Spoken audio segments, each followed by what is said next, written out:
Hello ವೀಕ್ಷಕರೇ, ಎಲ್ಲರಿಗೂ ನಮಸ್ಕಾರ. ನಮ್ಮ ಅಕ್ಷಯ ಕನ್ನಡ ಆಧ್ಯಾತ್ಮಿಕ ಸೀರೀಸ್ಗೆ ಸ್ವಾಗತ.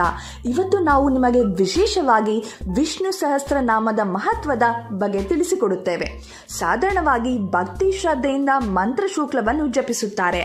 ಆದರೆ ಅದರ ಶುಕ್ಲ ಮಂತ್ರದ ಮಹತ್ವವನ್ನು ತಿಳಿದು ಜಪಿಸಿದರೆ ಇನ್ನೂ ಅದರ ಫಲಿತಾಂಶ ಜಾಸ್ತಿ ಸಿಗುತ್ತದೆ. ಹಾಗೆಯೇ ಈ ವಿಡಿಯೋದಲ್ಲಿ ಸರ್ವಶ್ರೇಷ್ಠವಾದ ಶ್ರೀ ವಿಷ್ಣು ಸಹಸ್ರನಾಮದ ಮಹತ್ವವನ್ನು ತಿಳಿಸಿಕೊಡುತ್ತೇವೆ.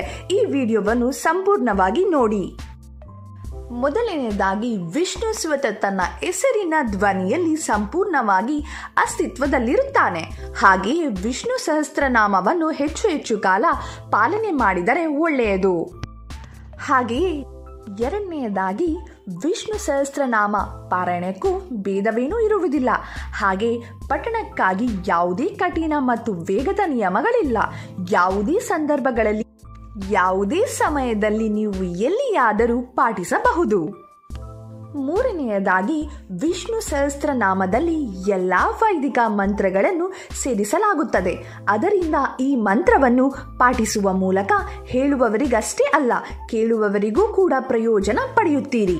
ನಾಲ್ಕನೆಯದಾಗಿ, ವಿಷ್ಣು ಸಹಸ್ರನಾಮವನ್ನು ಪಾಠಿಸುವುದರಿಂದ ನಿಮ್ಮ ಇಂದಿನ ಜನ್ಮದ ಕರ್ಮ ಪ್ರತಿಕ್ರಿಯೆಗಳಿಂದ ನಿಮ್ಮನ್ನು ಮುಕ್ತಗೊಳಿಸುತ್ತದೆ.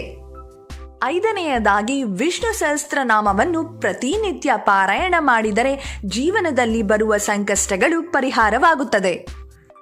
ಆರನೆಯದಾಗಿ, ಶುದ್ಧ ಮನಸ್ಸಿನಿಂದ ವಿಷ್ಣು ಸಹಸ್ರನಾಮವನ್ನು ಓದಿದರೆ ಆಧ್ಯಾತ್ಮಿಕ, ಆದಿದೈವಿಕ ಹಾಗೂ ಆದಿಭೌತಿಕ ಪೀಡೆಗಳಿಗೆ ಪರಿಹಾರ ದೊರೆಯುತ್ತದೆ.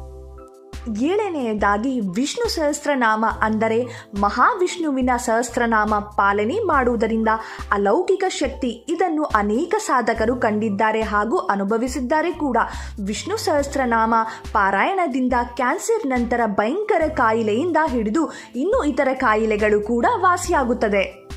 ಒಂಬತ್ತನೆಯದಾಗಿ, ವಿಷ್ಣು ಸಹಸ್ರನಾಮಕ್ಕೆ ಗಂಡಸು, ಹೆಂಗಸು, ಶೂದ್ರ, ಬ್ರಾಹ್ಮಣ, ಕುಲ, ಮತಗಳು ಎನ್ನುವ ಭೇದವಿಲ್ಲ.